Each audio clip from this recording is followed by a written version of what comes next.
La malédiction de l'amour de vacances.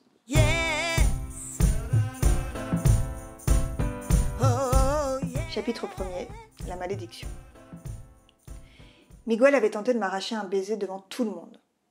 On s'en avait fait qu'un tour. Je lui avais pourtant dit non en long, en large et en travers durant toute la semaine de vacances. Alors pourquoi s'acharnait-il ? Dans un réflexe primaire, je l'avais giflé. Non mais ça va pas ? Miguel avait porté la main à son visage, incrédule. Le silence s'était fait d'un coup. Tout le monde me regardait médusé. Personne ne s'était attendu à une réaction aussi violente de ma part. Puis, les cousins assis autour de la table avec nous avaient éclaté de rire. Miguel les fusilla d'un regard noir et les rires s'éteignirent aussitôt. Il s'était levé et avait fermé les yeux concentrés sur je ne sais quoi. Tout d'un coup, je le vis parcouru d'un tremblement dans tout le corps. C'était comme s'il était en transe. Était-ce un début de crise d'épilepsie ? Quand il rouvrit les yeux, il semblait comme possédé. Il tendit les deux bras dans ma direction tout en prononçant ces paroles. « Tu peux faire une croix sur le fait d'avoir un amour de vacances. Et si malgré tout, tu réussis un jour à en avoir un, alors tu seras puni car une grande catastrophe aura lieu. » On aurait dit qu'une voix surnaturelle avait pris possession de lui. Mon corps fut à son tour traversé de tremblements. C'était plus fort que moi. Il resserra la main comme s'il voulait m'étrangler à distance, et je me mis à chercher de l'air. Je n'arrivais plus à respirer. Puis, il l'abaissa et s'enfuit dans sa chambre.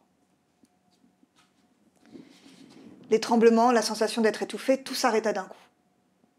J'ai pris une grande inspiration. Je ne pouvais m'expliquer ce qui venait de se passer. C'était comme s'il m'avait jeté un sort. Luana, ma meilleure amie et la cousine de Miguel, me saisit par le bras et m'entraîna à l'intérieur où le reste de la famille chantait et dansait encore. « Ne fais pas attention, me dit-elle. Miguel pense qu'il a des pouvoirs parce que son père est chaman et qu'il peut lui aussi jeter des sorts aux gens. »« Pardon ? Tu peux répéter ? Ton oncle est chaman ? » ?»« Oui, c'est très courant au Mexique. » Je ne savais pas ce que c'était qu'un chaman. Mais au ton avec lequel elle l'avait dit, j'en déduisis que ça devait être une sorte de magicien. « Ça fait quoi au juste un chaman ? Lui demandai-je. « Ça guérit les âmes et les maladies. Écoute, ne prends pas trop au sérieux les menaces de mon cousin, il est dingue de toi depuis qu'il t'a vu débarquer ici, et il se venge en essayant de te faire peur parce que tu refuses ses avances. Mais vraiment, il est inoffensif. » Pourtant tu l'as vu toi-même tout à l'heure, cette transformation dans son visage et ses tremblements. On aurait dit qu'il était comme possédé. Ne t'inquiète pas, je te dis, tu l'as giflé devant ses cousins, il a probablement voulu se venger en te faisant peur. Je crois que c'est la première fois qu'une fille lui résiste. Luana m'avait emmenée au milieu du salon, et nous nous étions mis à danser. Miguel n'était pas reparu de la soirée, nous étions repartis avec les parents de Luana le lendemain à l'aube pour éviter les bouchons. Je ne l'avais jamais revu depuis.